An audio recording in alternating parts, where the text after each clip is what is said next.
Oxytocin does not show up in flow. It shows up in group flow, but it is only produced in group experiences.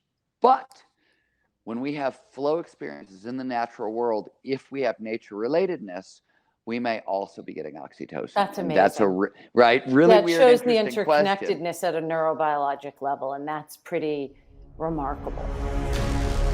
What does it take to do the impossible? What does it take to level up your game like never before? What does it take for individuals, organizations, for even institutions to achieve paradigm shifting? Nothing is ever the same again. Breakthroughs. Our mission is to decode the neurobiology of flow and cognitive peak performance. Access the minds of maverick scientists, groundbreaking innovators, and world-leading experts to understand what it takes to achieve ultimate human performance, so you can feel your best, perform your best, and accomplish your boldest goals. I'm your host, Rian Doris, and together with best-selling author Stephen Kotler, I present to you Flow Research Collective Radio.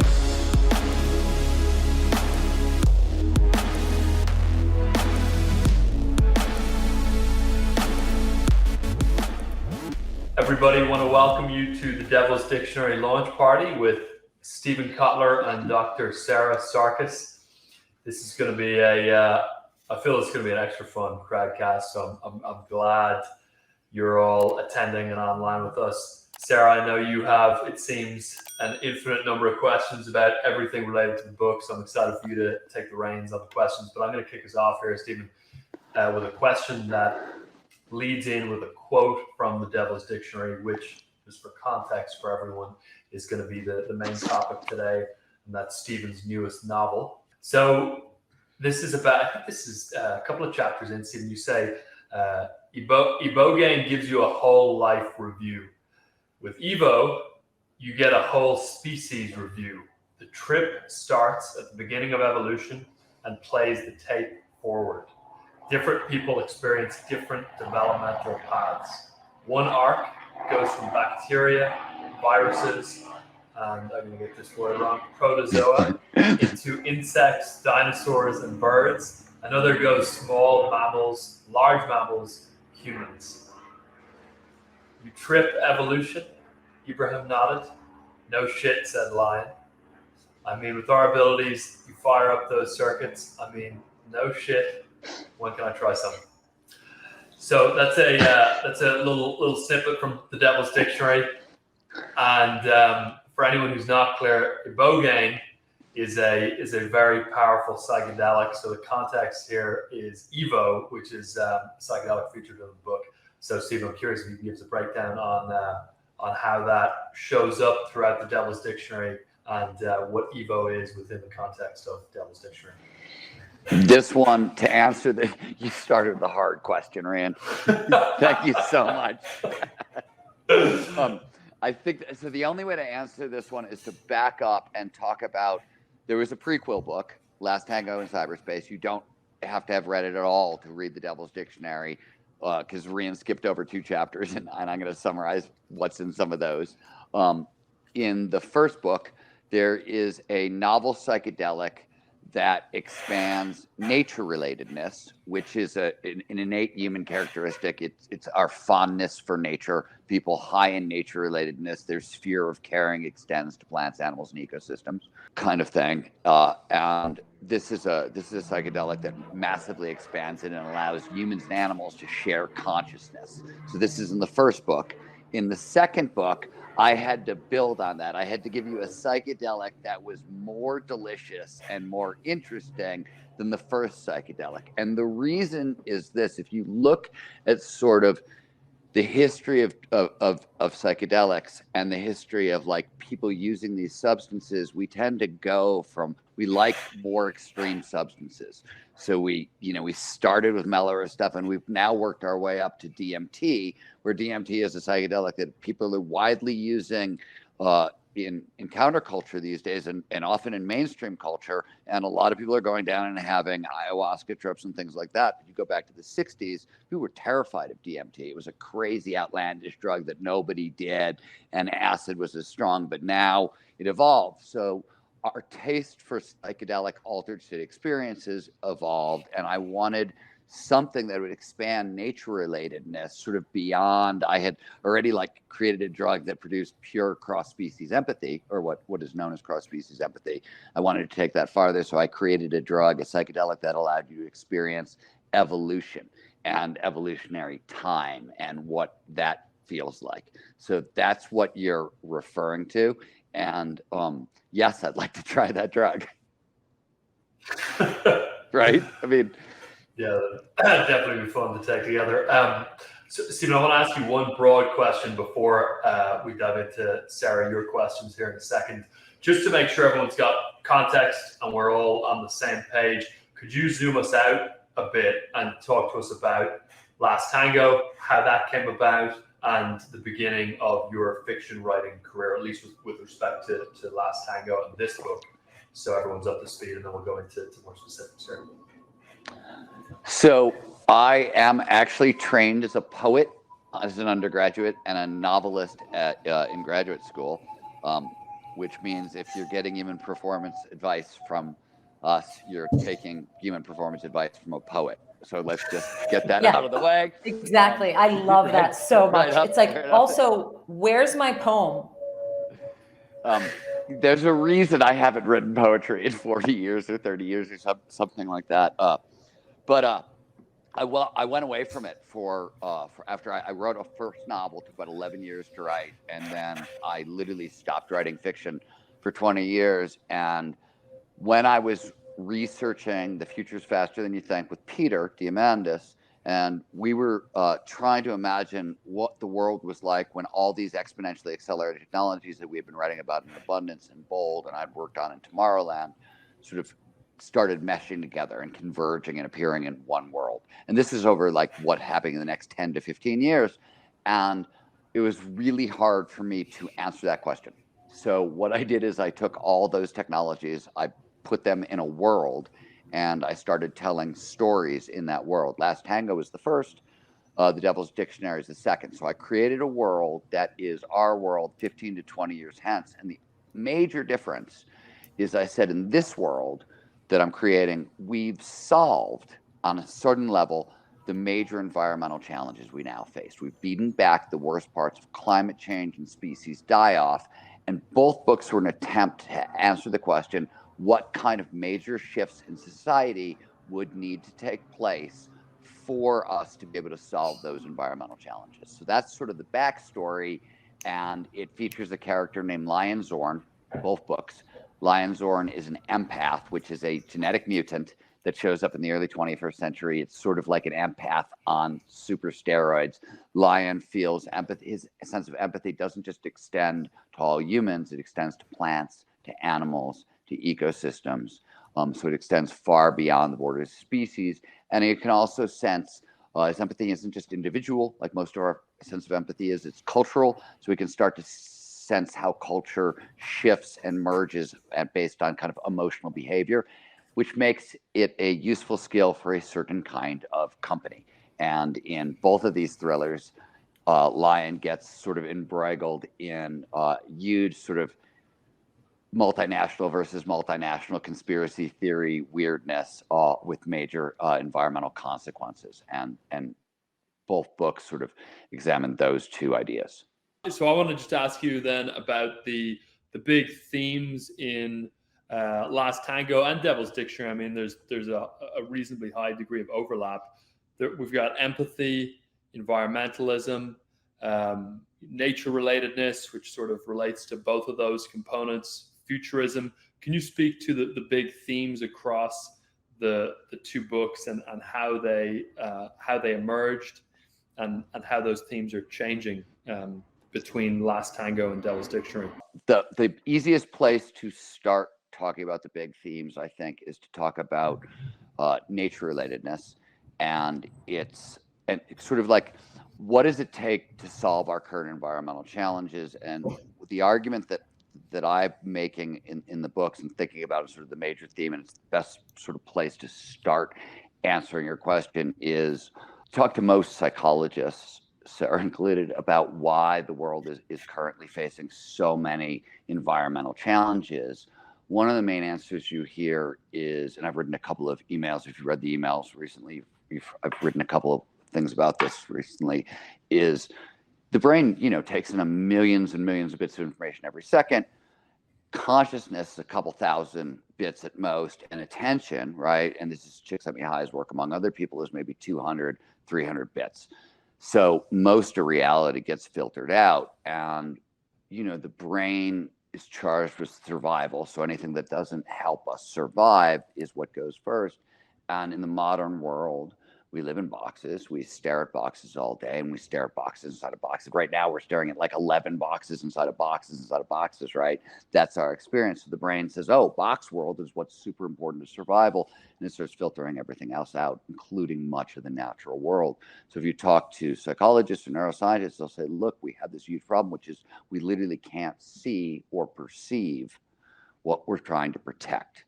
And we have to, that has to shift. That's a big mind shift. And this is literally a perceptual challenge. It's like a cognitive bias against nature, essentially.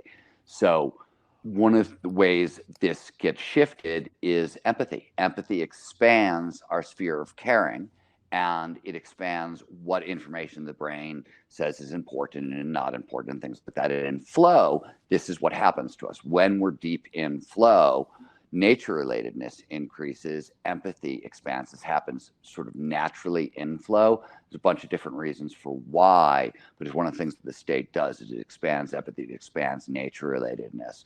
And we know from a lot of, and by the way, flow is not the only altered state that will do this. Meditative states do it, trance states will do it. Motherhood does it, like motherhood does nursing does it, right? Like there's I didn't know that. There's loads of places where you get this expansion in your capacity to relate and live inside the experience of others, right? So I think there's like loads of states you can get to, but I also think there's like, biologic. Oh, and I will a lot of this. So a lot of my biggest experience with this shift, and a lot of where this book came from, I wrote an email about Misha, right? When we were starting our dog rescue, it was really hard going from like 8 dogs in a pack to 25. Life got really crazy, and we dealt with really severely traumatized dogs with cancer and heart disease and lots of ailments and a lot of like mental challenges, brain damage. And a lot of these dogs were abused, and a lot of the abusers were men. So even though they started healing once they got to our sanctuary, they sort of like come into their personalities, and a lot of those personalities were, we hate men.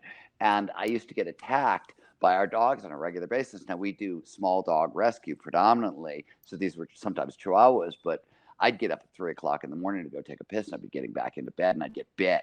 Or this dog, Misha, used to stalk me on my way back from the office. End of the day, I'm exhausted. I've worked like 14 hours and all I want is food. And Misha would like hide in the fields and try to attack me. And I was getting madder and madder.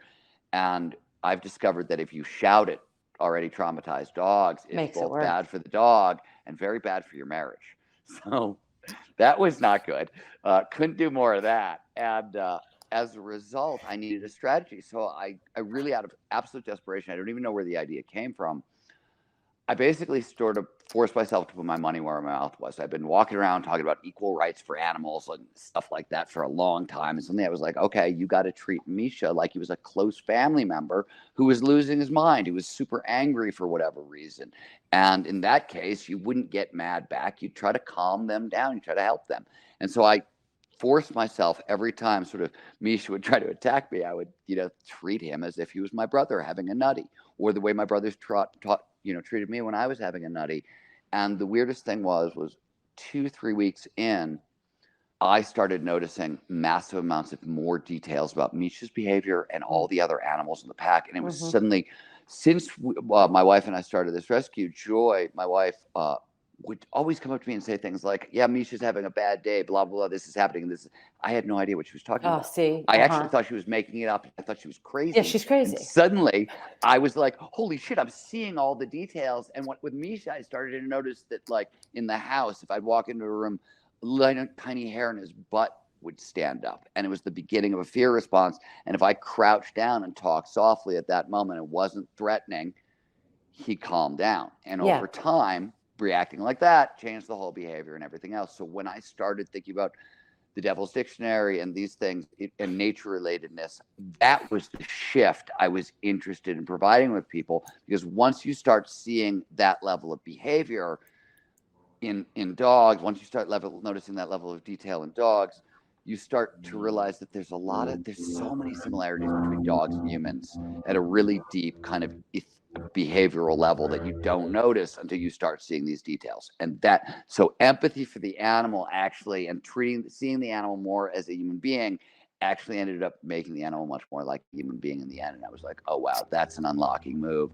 How can other people have that experience? You obviously, I could ask you to like think about the animals in your world differently or the plants in your world differently, but that's why I started thinking about novel psychedelics and things like that. And, you said motherhood produced it. I was interested in stuff that happened naturally, sometimes in flow, sometimes, through a shift in perspective, but both of those things are not super easy to give to people. Right. And also you bring up I wrote a fun book. I know, it's such a good book, but you also bring up a really good point about empathy there. That is about like sort of it's really anchored in this co-regulation process that people get, that you develop in infancy, right? So it's like you could notice the hair on the back of Misha's butt, right? And you could start co-regulating right then.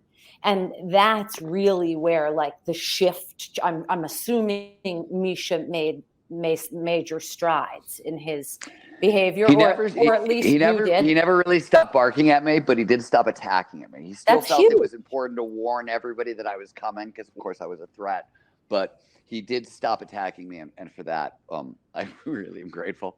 Yeah, and that's a huge, like, that's a developmental, that's a Herculean milestone. And now it's 10 years later, so now he just sort of ignores me, but it's good. Yeah. In a good way. Yeah. It's also proof that, like, you can teach old dogs new tricks. It's true. It is true. I've actually got a whole new book on that coming out, but not this one. And not the other one that I also somehow know about. And let's not forget that you told me after Art of Impossible that you were taking a full 12 months off of writing. But I won't keep pointing out the obvious, that this is clearly, at this point, it's like a syndrome or something. It's just an addiction. Yeah. Rand, did you have questions? Sarah, do you have questions? Sarah, I'm going to let you go first. Yeah, well, I mean, so I have so many different spaces. I don't want to ruin this book. It's so good. I also want to tell people, like everybody out there, that I am, in the interest of full disclosure, not a fiction reader. I have read 2 fiction novels in 20 years. This one and one that Stephen recommended to me in late 2020 or early 2021. This is so good. So I don't want to ruin this, but I will say, tucked inside this book is all this super interesting, like, tech stuff. So I have technical questions about the tech, mostly so I know when to invest in getting to another planet, because I don't want to be here when it happens. Okay. So, like, one of my questions is, you talk a lot about in here, like, there's really disruptive technology. Obviously, there's the M tracking stuff. There's the brain connectome mapping system, right? There's the ghost tech. Is that a real genre? Are these going to happen in my lifetime? So we've been the connectome. That right, terrifies me the most. Let's start there. The brain's connections, yeah, right? And horrifying. Now, I have taken this technology and rolled it considerably forward, but this work has been going on for 20 years. There's the whole brain. Paul Allen's whole brain mapping project is one version. There's a bunch of different versions, and a lot of the really interesting, and in fact, some of the work that we've been doing on flow, the functional connectivity work, utilizes these connectome maps. Now, where it gets super interesting is when they get really hyper detailed and they start being predictive, and you can start right, and things like that. And those are all questions that that are raised by the book. And I think one of the super raised in such a great way. You raise these questions. I sort of feel like the stuff people are upset about or worried about or concerned about or thinking about technologically, like they're the wrong questions. And it's also like a lot of the things we're talking about they're already over. Like there are so many new, big, crazy questions coming within the next 10 to 15 years. One of the reasons I wrote the book is I want to get out ahead of some of these questions and say, okay, let's really look at these things, because these are all interesting issues. Okay, they're opportunities or they're challenges. They're both. And this book, I told you before we got on, this is like I'm opening the door to my midlife crisis. This is like an existential crisis for me inside the pages of this book, and I loved it. But you bring up that you wanted to get ahead of some of these questions. So one of the things you do brilliantly in this book is, while there is lots of tech and there's this thriller taking place, this is really a story about the most disruptive technology of all, which is empathy, which is this capacity of empathy and what it can be used for and against, right? That's sort of this bigger story that's tucked inside of this book. And you ask this great question, which I think people should really think about. You ask that who's the character that asks this question? He says the question about improving upon nature. Is it Zong? It's Chang Zi. It's the bad guy in the final speech in the book. Right, but then you start to think, is he the bad? I mean, I guess he's a bad guy, but that's another part of my crisis. Most of my characters tend to do a lot of things, right? They invert on themselves a lot. They start out one thing, they become something else, especially in this book. And that in this book, that's very intentional. But the bad guy does ask questions about, is it important to improve life, right? If we have genetic technology, should we improve upon life? And what's interesting about this question is, here's how you phrased it. Okay. That humans have a moral obligation to improve on nature. That's a huge proposition. Well, and again, put into the mouth of the bad guy, who might not be entirely the bad guy, but my point on that is, so what? And I don't even know how to give this away, but I know it's so hard. We're talking about removing humanity's violent instincts from the gene code. So let's put it there. And those start to become hard and uncomfortable and weird questions that most of us have 2 or 3 or 4 answers to. And I have no clear way to get there. But like what I was going to say earlier is, here's something that you probably don't think about. But so I was in I'm one of the organizations that I do a lot of work with is the Lab to Land Collective. It's a synthetic biology approach to forest health and catastrophic wildfire. And I was at a meeting there recently, and DARPA's involved in a bunch of top geneticists and genomicists at top labs. And when they talk about restoration ecology, like we're going to restore the landscape to how it originally was, when?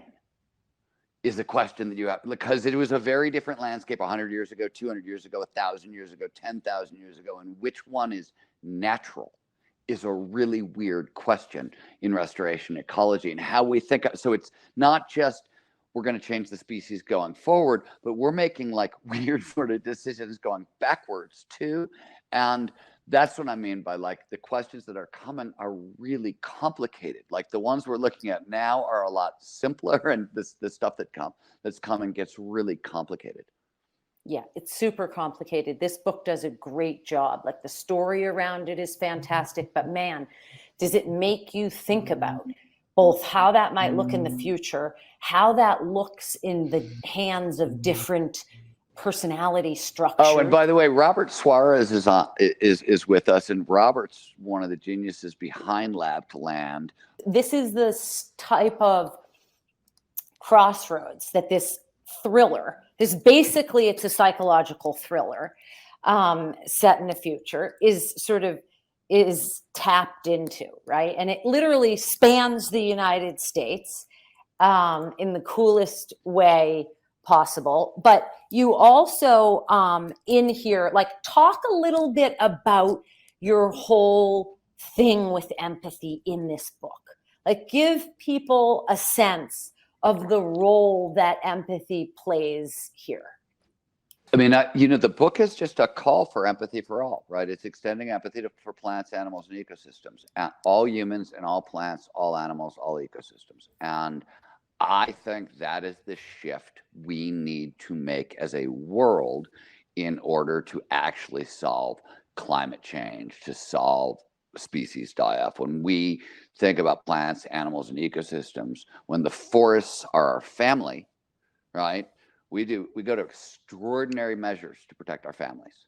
And that is, I mean, if you look at like some of the brilliant, like John Doerr's recent book, Speed and Scale, which is a really great detailed fight climate change plan, really good. The amount of effort it's going to require, right? When Peter and I wrote Abundance, and I was really interested in using that disruptive technology at Abundance and Bold to solve environmental challenges, we said, look, we have the tech to solve the problems, but it's going to require the largest cooperative effort in history. And that's like all human beings working together in flow, right? Performing at our best to solve these challenges. And I wrote Abundance and wrote Bold, and I saw humanity pick up the mantle on poverty and energy scarcity and healthcare and education. All of the human challenges got solved, but the environmental stuff sort of got pushed to the wayside, and nobody really was using this technology, right? It didn't even matter. Like, I'd written a bunch of books about it. I kept trying to like get people to see this problem, and I started to realize that like people literally are not seeing and perceiving the natural world. It didn't matter how much I talked about it or shouted, like there was a literal cognitive bias. There was an information processing problem. So how to bridge that gap to get a plan like John Doerr's Speed and Scale, or a plan like Peter and I laid out in Abundance, or anything like that actually going, you have to massively expand our sphere of caring. You need cross-species empathy, and that means empathy is how you expand empathy, right? It just grows it. And I mean, there's lots of techniques, right? Loving kindness meditation, and spend the Tibetan loving kindness practice that Richie Davidson spent so much time studying at the University of Wisconsin. Really effective meditation technique, but it's known to expand empathy and expand your sphere of caring. And if you make plants, animals, and ecosystems the focus of that meditation, it will even stretch it further. But like, those are the questions I was sort of trying to poke at is, again, novels are like, they slip past the ego. Like, this has been known for a long time. Well, you say it in the book. Stories work because they slip past the ego. They turn off the prefrontal cortex. We don't judge them the way we judge other stuff. And the information goes sort of right into our soul. So you can sneak attack people. And hopefully the book, I don't know, you guys have read it. I wrote it, so it's a different experience. But it should produce some level of cross-species empathy, should help expand it. That was sort of the goal, that I give my readers a little feel for what this feels like and what it's like to live in that world and see it through that lens. Does any of that make sense? So another quick question for you around the biology of cross-species empathy, which I think is fascinating. You were telling me, and you wrote in a recent newsletter, that you had a conversation with Dr. Paul Zak. Yeah, Paul and I, cross-species empathy happens for a bunch of different reasons. Most of it, like how wide our sphere of self is sort of located in the parietal lobe, the right parietal lobe, the temporal parietal junction, which does perspective taking. Out-of-body experiences happen there. That's an extreme form of perspective shifting, for example. But also, how big and how wide is the boundary around self. Similarly, there's a neurochemical that underpins nature relatedness. We know, right, when you go into nature, we get serotonin, and we get and it increases serotonin. We just found out in 2020 that it also lowers cortisol levels. So we now why does a 20-minute walk in the woods outperform most antidepressants and treatments of anxiety and depression? Because it's amplifying serotonin and lowering cortisol. But what happens once you have nature relatedness, when you go into nature, what Paul and I were talking about is I was like, Paul, some of my best friends are trees. So when I go into a forest, am I just getting serotonin or am I getting other pro-social chemicals? And he said, no, I also think you're getting oxytocin, and that explains something that shows up with nature relatedness. So nature relatedness, and this is well known, when you have this trait or when it's induced via altered states of consciousness, flow, psychedelic states or whatever, it almost immediately starts producing environmental activism. There's a behavior, it's not just a perceptive change, there's a behavioral change on the back end. And Paul has pointed out, his lab has done a lot of work. He was the one, his lab first discovered that oxytocin produces trust and underpins human cooperation. He has since figured out that when you have more oxytocin in your system, it doesn't just increase empathy and trust, it also directly increases charity and activism. And tribalism. So, and all spectrums of belonging get increased, right? You don't get to pick what the oxytocin impacts. It's in your system and it impacts all the ways in which, right? Yeah. Yes. But you draw your tribal. The interesting thing about this, so most people don't realize this, but at a really foundational level, right? Whenever a life form, humans, plants, animal, whatever, meets another life form, it asks a really simple yes or no question. Is this thing like me or not like me? Yes or no, us or them.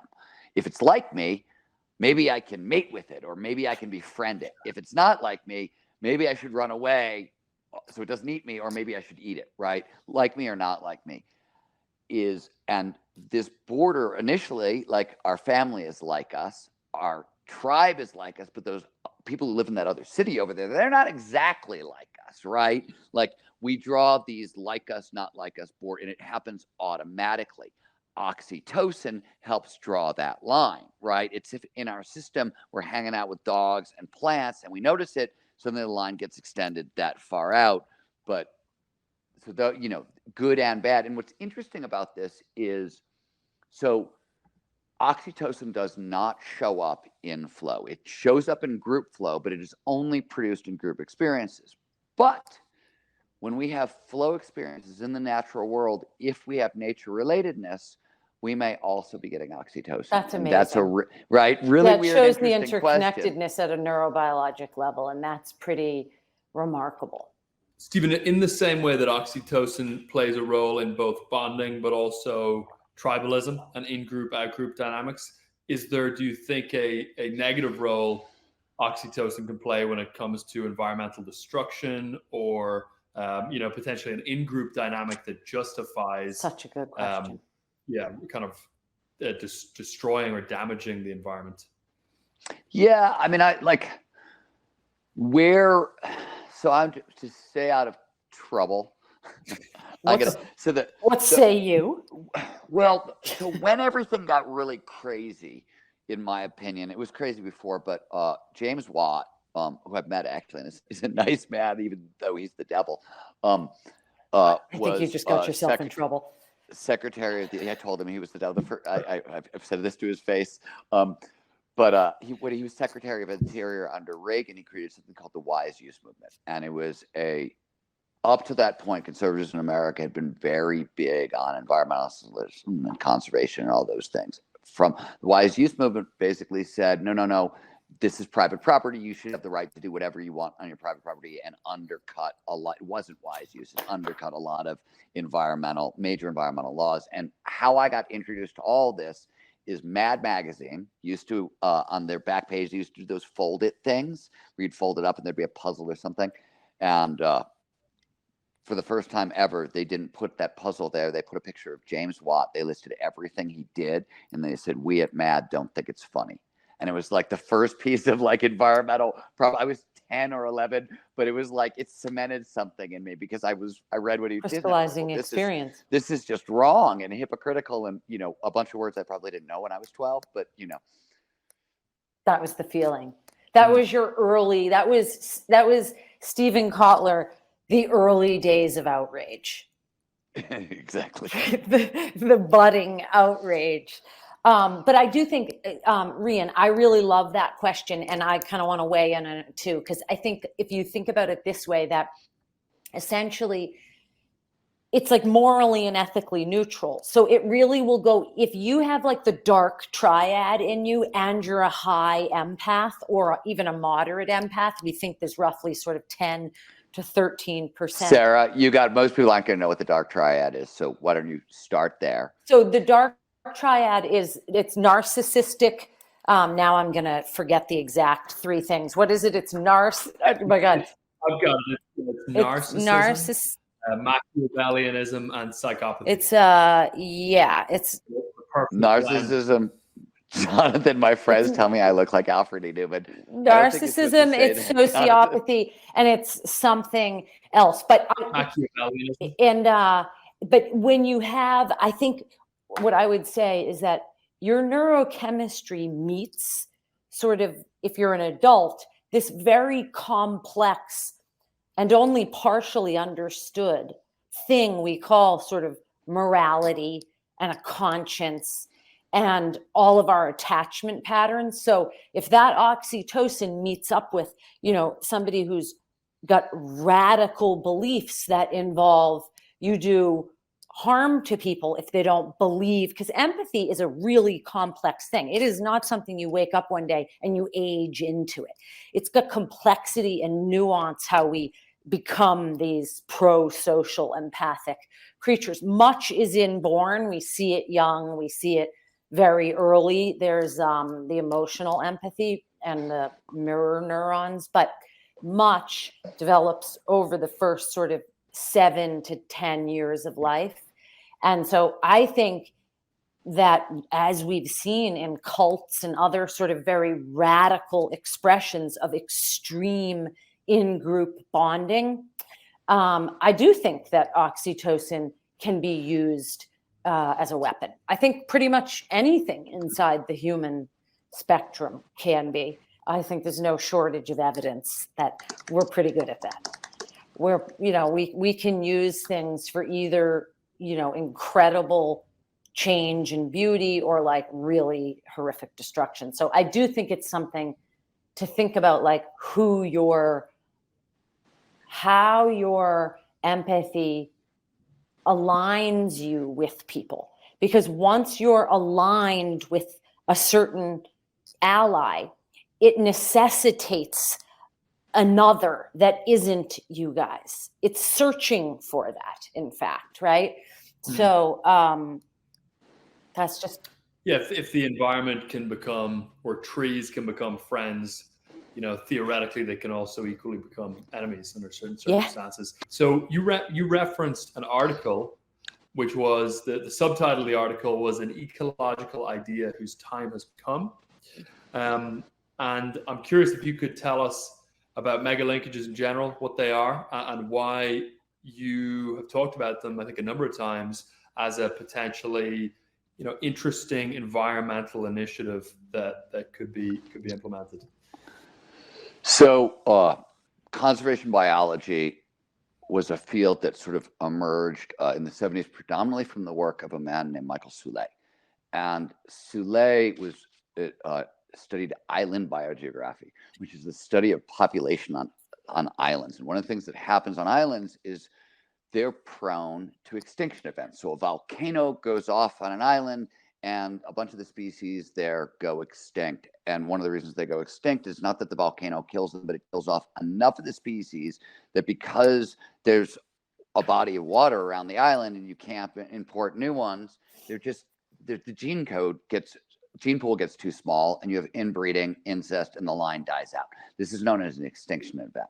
What Soule figured out is, holy crap, if you're a snake, you don't need the Pacific Ocean to create an island. You won't cross a road. If you're a snake and you're preyed upon by birds, you are innately hardwired not to cross a highway. And a lot of animals are actually wired this way. So he started to realize that the modern world, our roads, our suburbs, our sprawl, literally was putting animals on islands and making them extremely prone to extinction. So why are animals going, why extinction rates 1,000 times greater than normal, and why have we lost 50% of all life on Earth? It's because of massive habitat fragmentation. Problem A. Problem B is, in ecosystems, you have what are known as keystone predators. These are the predator that's at the top of the pile, and it's usually when they're not there, the ecosystem can't function. They sort of keep the ecosystem super healthy. So the example is when they reintroduced wolves into Yosemite, suddenly the wolves were preying on moose and deer, and that population dropped a little bit, and so a lot of the flora and fauna rebounded, which brought in other animals and so forth, and the ecosystem could get restored. The problem when you have these keystone species is usually they're very, very migratory. A mountain lion, for example, can have a 500-mile territory, but a mountain lion won't cross a highway or something like that. Bears, similarly, these keystone species that are keeping our ecosystems safe and healthy need lots of room to roam. So one, habitat fragmentation is terrible. Two, if we want healthy ecosystems, animals need big room to roam. Finally, climate change means it's getting hotter. And so animals and plants have to migrate north to survive. And if there's fragmented habitat, they're not going to be able to migrate. So Soule came up with the idea that what we used to talk about as MegaLinkages. This term has sort of fallen out of favor, but a MegaLinkage was an idea that you could take all of our national parks and try to connect them with migration corridors. So you've seen, for example, on freeways now we have overpasses, animal overpasses, where animals can cross over freeways. These are parts of migration corridors that are being built. And there's been a number of efforts to create MegaLinkages in America. The most famous is the Yellowstone to Yukon effort, which is still going on today. They're trying to connect Yellowstone, the Yukon in one contiguous wildland streak. E.O. Wilson wrote about this in Half Earth. The UN has adopted MegaLinkages in this level of kind of continent-wide conservation approaches. This is not like, we don't use the term MegaLinkages as much, but this is at the heart of the rewilding movement in Europe. This is the Defense Department is involved in building migration corridors and things like that. So this is a widespread effort. When I started my work on technology, I actually started with the question of, okay, if we're going to create MegaLinkages, where the hell are we going to get the land? And I realized that most of the land came from being used was either cattle ranching or agriculture, which is why I started becoming a huge advocate of vertical farming and cultured beef. It was, if we can get agriculture and cattle ranching off the land and give the land back to the animals to create MegaLinkages, we actually have a chance to beat back both climate change and the biodiversity crisis. So that when I started writing Abundance and working with Peter and thinking about those kinds of questions, that's the stuff that I'd been thinking about, and why I had been looking at disruptive technology for environmental challenges was, how do we build MegaLinkages to protect species?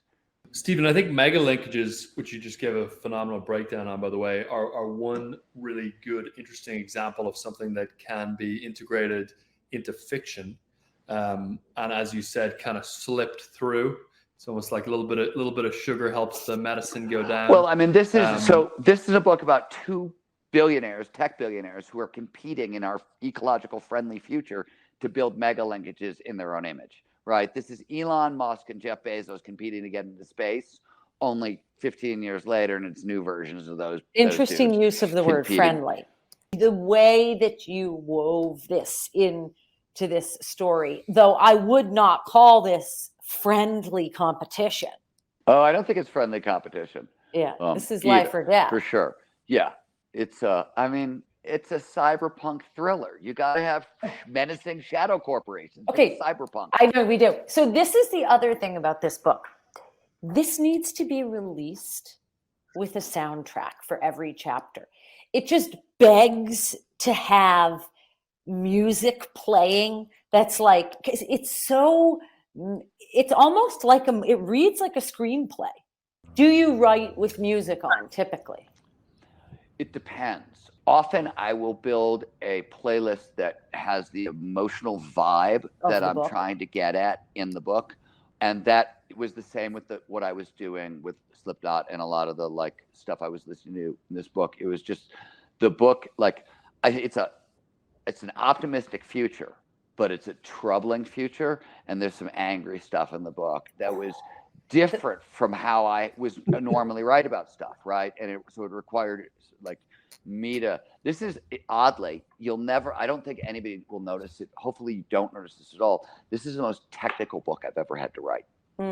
It's more, there's much more going on under the hood. And I read almost, between Last Tango and this book, I read 100 thrillers because I wanted to, there was a bunch of questions I had about writing. Because I thought Last Tango was really fun, but my mission has always been in novels. I want to convey really big ideas, but I want really compelling stories. It's always been the same. If you're going to give me 6 hours or 7 hours of your life to read a book, I want you to have an amazing time. I want to blow your mind. I want you to learn a bunch of stuff, but I want you to really have fun. Some writers, that's not important too, but for me, it's really important. I want my audience to have a blast reading my books. So, okay, well, mission accomplished with this fangirl. I had a blast. I want to ask you about that actually, because I think that's going to be something that people are really interested in. And you speak about this in Flow for Writers.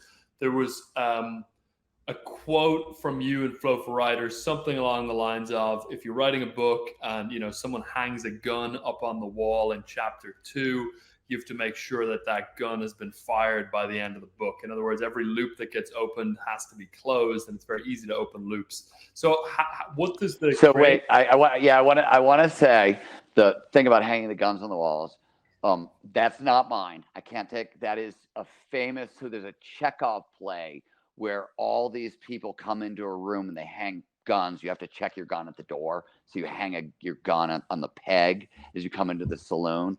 All those guns have to be fired, right?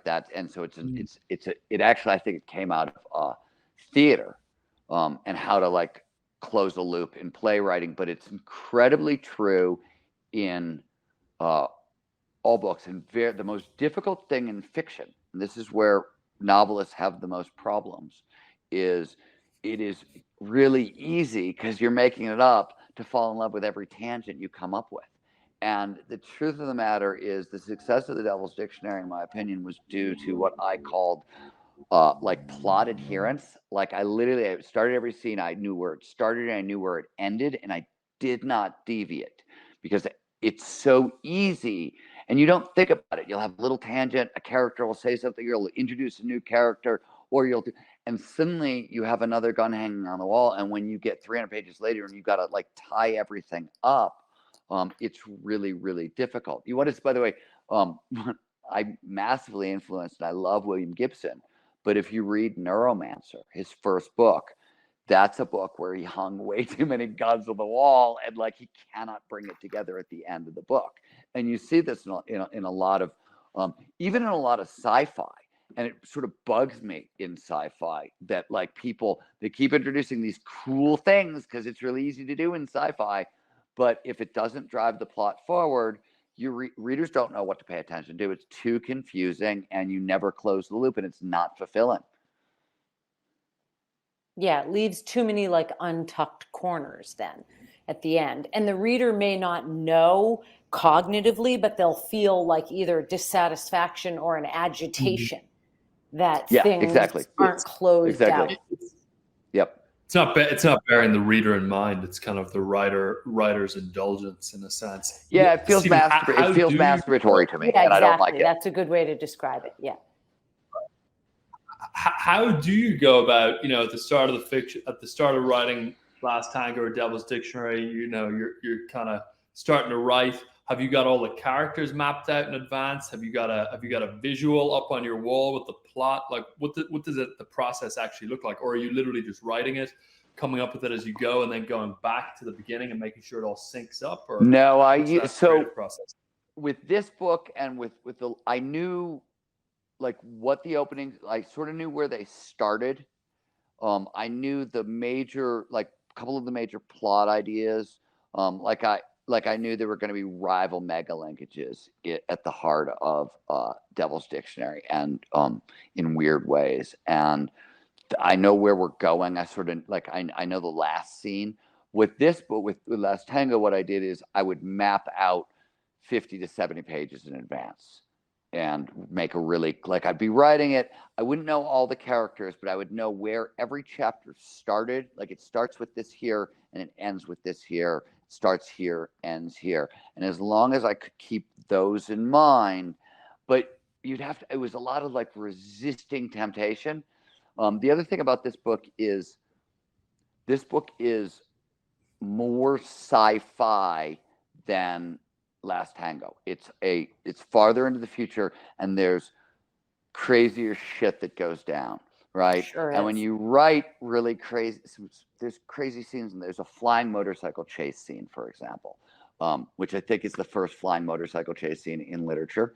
But you have to like keep it very tight and not get carried away. It's really easy. I learned this lesson when I was writing screenplays, and it's a common error around if you're writing action screenplays.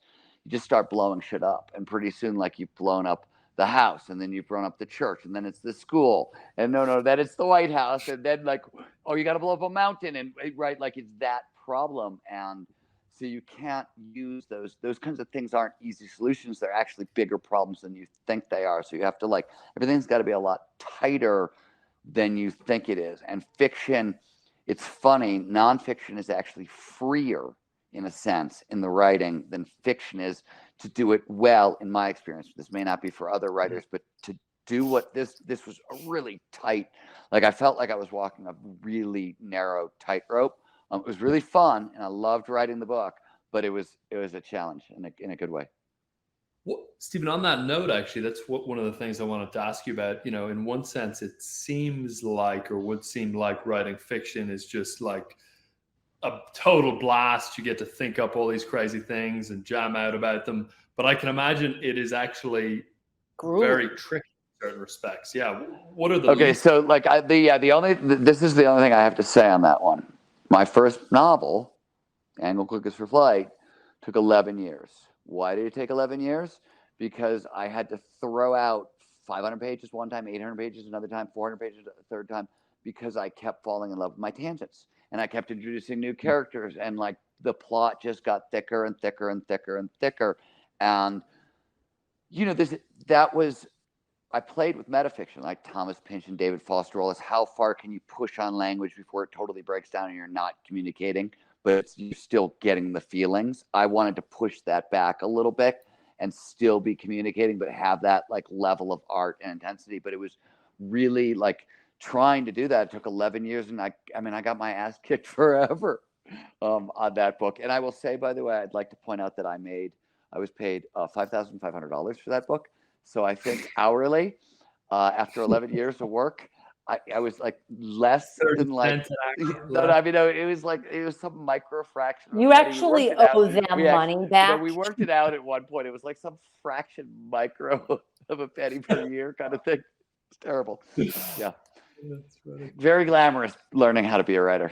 Yeah, well, I will say that you can see, like, I'm assuming everybody listening can hear, like, that, how much discipline there is to the writing process. Like, not just the discipline of getting your ass in the chair and your ideas on paper, but the actual discipline, even when you're in flow, to not take every single self-indulgent whim, right? Well, that is if you're like, obviously I'm pretty good at getting into flow, especially when I'm writing. And when you're in flow, man, tangents are delicious, right? Yeah, they're intoxicating. Super delicious. But so this is the same problem that people have at work all the time. This is a question we answer all the time, from people who have started training with us and whatever, and so their work life is filled with a lot more flow, but the tangents are delicious. And I think it takes practice in flow to be able to start to distinguish the good tangents from the bad tangents, the good ideas, the bad, you know what I mean? Like you start to get a sense over time. And I don't, other than pattern recognition, I don't know what that is. I don't know what I'm looking at neurobiologically, what we're talking about. But you start to get a sense of these are the ideas I want to follow. They're fruitful, and these are the sideways ones. And you don't know what you got to go a little bit way into the idea. You know what I mean? Usually with my writing, I'll give it I'll indulge it for a paragraph, and then I'll be like, oh wow, this is not this. I got to get rid of it. And that's the discipline, is just saying no. As much as I like this, and I have an excerpt file, like all the stuff that I like, but I cut, and maybe I get to use it someplace else. That's funny. I do the same thing on anything that I write. There's always a page that's like completely committed to it's like a concept or a thought or even just a phrasing that I think will be repurposed somewhere else. It's like just everything that was left on the editing floor. Yeah, the cutting floor. Right. It helps you discern, though, to know that you can kind of pop them somewhere else, because then you're not completely annexing. Yeah, you're not like totally breaking up. You're like seeing other people, But by the way, I have learned never go into the clipping folder. You just don't do it, because it's all delicious. I know. All the great stuff you wrote that didn't fit. It's the loves that got away. You're right. Exactly. I know. Sarah, I'm curious, from your perspective as a psychologist, what do you see the role being for reading fiction for high performance or just psychological well-being in general? That's such a great thing. Well, having done this experiment, first of all, this is the first time I read a book like probably, honest to God, a fiction book since college that I engaged this way. Like it was like a full, and even Stephen, when I talked to you a few weeks ago and I was like, I haven't finished it yet. You're like, you have to be done by that night. And I was like, I am luxuriating in these characters. Like I'm having a moment with them. Right. So Rian, I am like now committed. So I read probably somewhere between, 60 and 65 books a year. It's kind of what I try to estimate. Right. And up until this year, 0 were fiction. So my lofty goal for 2022 is to have at least another fiction book in. It was so enjoyable. And I saw myself also, I noticed this like in the beginning. Wait, you're going to read one more novel for all of 2022. So 2 novels a year. Okay. 65 to 2. I'm taking the 1% rule, by the way, sir. Okay, I'm setting my goals. I just want to make sure my math is correct. That's yeah, all. I'm just your math is correct. Okay, all right. So here's the thing too, is here's where I think, I don't know whether or not I would say, I think this will directly result in high performance. But when you take the overall, like, quotient of curiosity, this is a philosophy book as much as it's anything. At least that's how I metabolized it. And like for me, it let my brain think in a way and tangent and imagine in ways that nonfiction doesn't. And so that added this whole layer to my life. And then there was something lovely about having these characters. It was like anytime I sort of like needed to like escape reality, I was like, oh, I can go connect with Lion. Like I can go like hang out with my friends in the MegaLinkage. I can go do that. So I just think it's something I'm certainly going to incorporate it more regularly. And I do think that it probably lends to a type of creative thinking that if you live in the nonfiction world the way that I do, you sort of live inside of facts that let me make my case for it from a flow perspective. Oh, I want to say one more thing before you say this. Okay, because I forgot about. Okay, so I could see myself too. When I would sit down, there would be this friction period, the first sort of 8 pages where I'd kind of be like resisting getting into it, right? And then I could feel myself like slip into the story. I could see it better in my mind. And when I would get there, I could tell, oh, I'm in flow. I'm in the fiction version of flow, of enjoying this. And that, if I did this reading before I needed to go do other work that was super concentrated, it always worked. It always worked. Even if I carved out just 30 minutes and I was like, oh, I'll read and then I'll go do this work.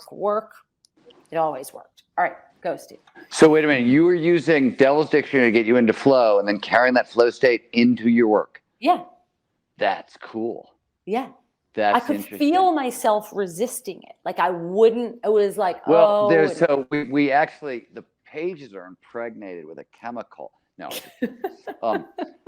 But people like to be like, really? I was like licking them.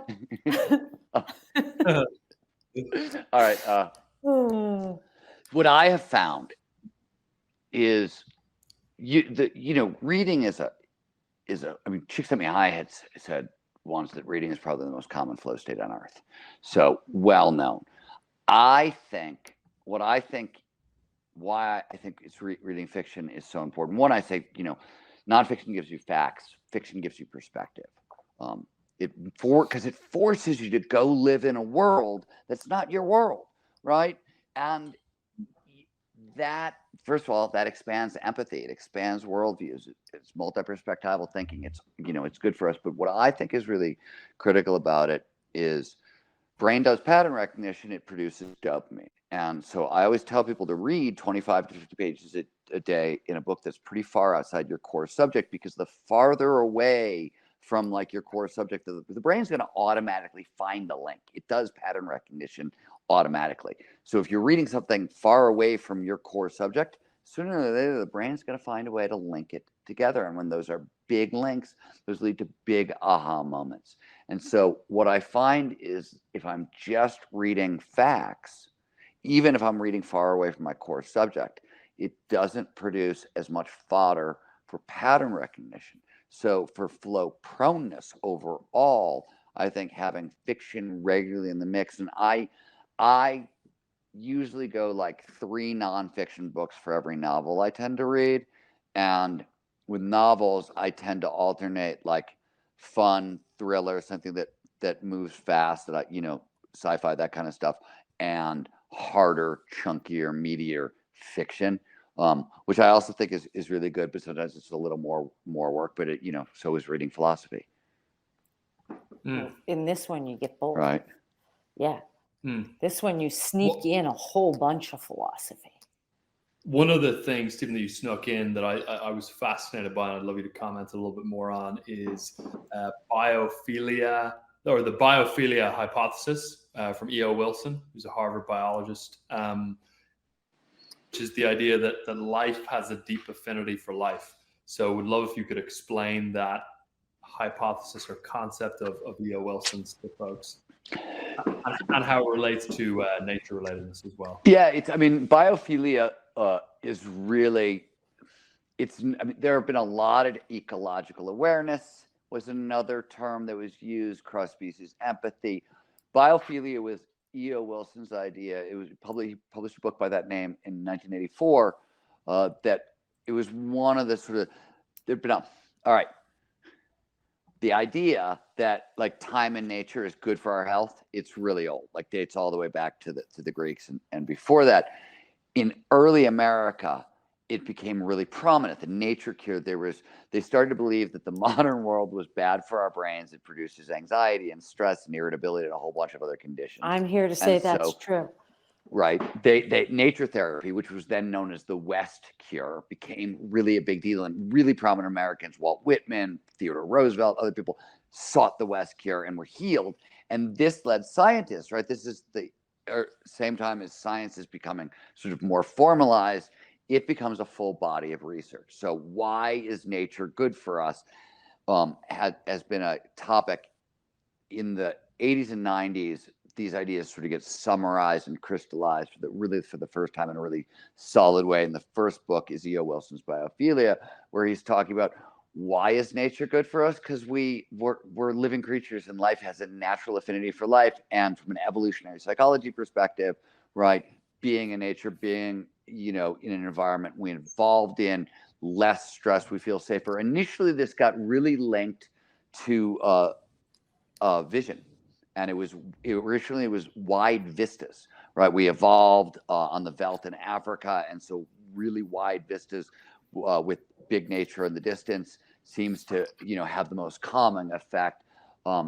Since then, it's gone into a lot of other senses, and there's a lot of crossover work with cannabis research because of all the terpenes in cannabis. All of them are basically chemicals that exist naturally in nature. Pinene, which shows up in cannabis, is the scent produced by pines, right? That pine needle scent is pinene, sometimes shows up in cannabis. So there's been a lot of work on how these terpenes impact mood and behavior and things like that. So it's gone on, but biophilia was one of the early kind of big ideas here.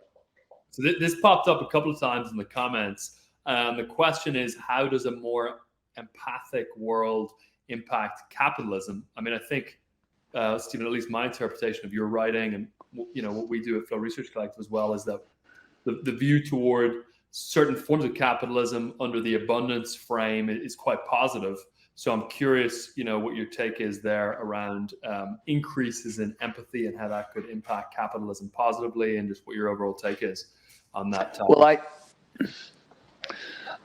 this could go any which way. I'm just going to stay sort of focused on stuff that I know a little bit about, and sort of it floats in and around the Devil's Dictionary, which is externalities. Is a very funny word, right? It's the stuff in a market economy that sits outside the economy that isn't priced. So clean air is an environmental externality. A lot of the reasons climate change is such an issue is because the environment was considered an externality, and there were decades of research, people trying to fight back against this, and we created ecosystem services, and then people put price tags on Amory Lovins, famously from the Rocky Mountain Institute, brilliant environmentalist, and Paul Hawkins wrote in Natural Capitalism. They basically looked at all the ecosystem services are all the things the environment does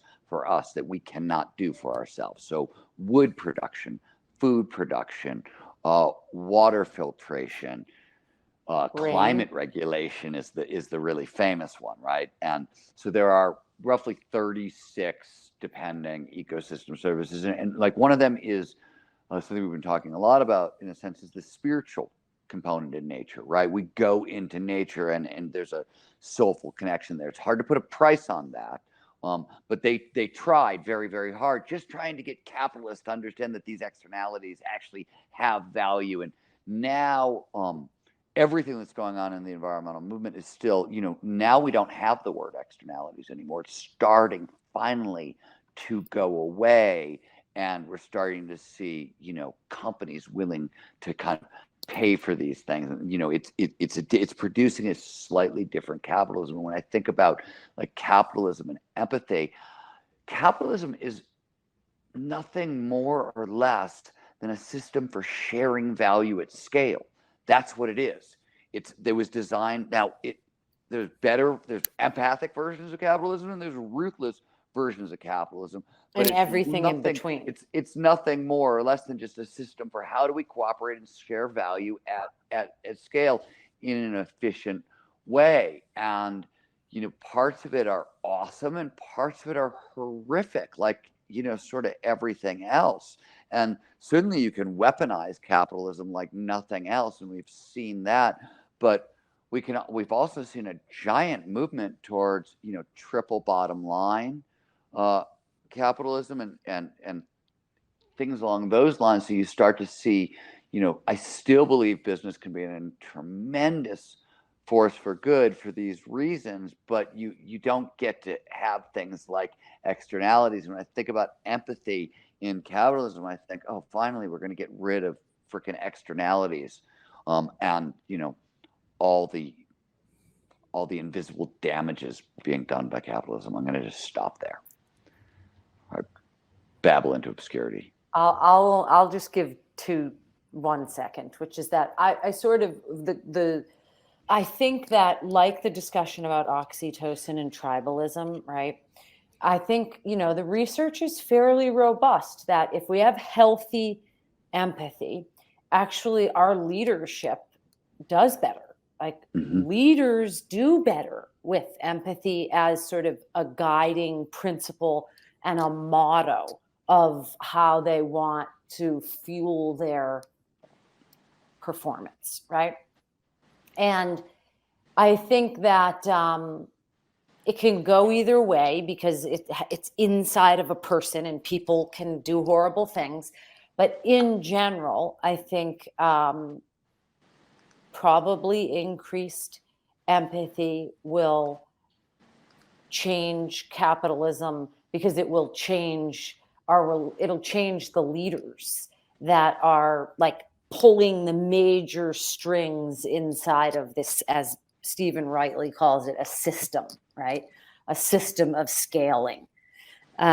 So, it's really up to us what we do with it. And this book begs these questions about that, sort of what you do with your, let's call them superpowers.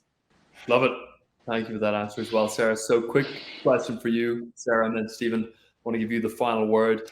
Sarah, what was the biggest thing you were left with after reading Devil's Dictionary? And Stephen, what is the biggest thing you want readers to leave with? Well, it just so happens that, there were so many things. This would take a whole nother call, but I will say my favorite Lion Zorn quote, which I'm going to happily get this in at the last minute. Stephen, you all right if I read a quote from the book? Sure, absolutely. Why not? There's two. All right, there's two, actually. One is the best piece of advice for people. It's tucked away like mid-book. I read it, I highlighted it and circled it. And it's something that often only investigative journalists and shrinks appreciate how good this advice is. So they're talking about like how they should sort of engage this character to essentially like open them up, get them talking. And he says, this is Lion, he says, he thought the conversation should start with a little misdirection, just a touch of the weird. Follow the weird with a smooth ego stroke. Tilt him, Lion explained. Then make him feel safe and happy and blabby. It's a dopamine thing. He'll open up. And it's like probably the most genius advice if you're needing to get sort of immediately in with somebody. But okay, so my all-time favorite, which I think this is like the heart of Lion Zorn, he says, I travel a lot for work. I meet all kinds of people. You know what's rare in the world? Stupid people. They're out there, but not in the numbers that most believe. You know what is out there? People who speak different languages. Even if they speak the same language, they speak different languages. Know what I mean? If you can figure out what language someone speaks and talk to them about something they truly care about, pretty quickly you figure out everybody's smart about something. And that is why I think it's Lion Zorn 2024. Nice. Love it. Thank you, Sarah. That's great. Stephen, I think Sarah should have the last word. I don't think I have to follow that with anything. And we're out. Mic drop. What were you saying, Reen? No, just do you want to share your final sentiment on what you hope folks leave with after reading Devil's Dictionary? Yeah, the burning desire to buy Last Tango in cyberspace and read the first one. Backward, of course. Backward sequel. Like how we saw Star Wars. This was capital. We were talking about empathetic capitalism. Watching it in action. I love it. All righty. Well, listen, thanks so much, Dr. Sarah Sarkis, for your time. Thank you, Stephen. Everybody, hope you enjoyed. And again, Devil's Dictionary. You can click the link below to buy it on Amazon. It's on Audible as well. The audio version's incredible, by the way. I want to plug that as well. Stephen, you found an amazing voice actor to do the audio version, so definitely recommend. Yeah, he's great. Anyone's an Audible fan, it brings it to life. I did both written and then I did the audio version about 3 or 4 months afterwards, and both went well together. So everybody, encourage you to grab some copies of Devil's Dictionary. Thank you all for tuning in. See you at the book club meeting. Yeah. Thank you, everybody. Sarah, thank you so much for hanging out with us. I love the note you play. I say it all the time. That's nice of you. It's also true. Back at you. Okay. All right. And now that we've had our own private little love fest, I'm going to hang up because I'm embarrassed. Is it time to start drinking? All right. Thank you guys. Bye, everybody. Thanks for tuning Bye, in. guys. All the best. Everyone, take care. Bye-bye. If what you've heard on Flow Research Collective Radio has been helpful, please consider doing us a solid and leaving us a review on Apple Podcasts, Spotify, or wherever you are listening to this. Reviews help us connect to a wider audience so we can get these peak performance principles out to more people.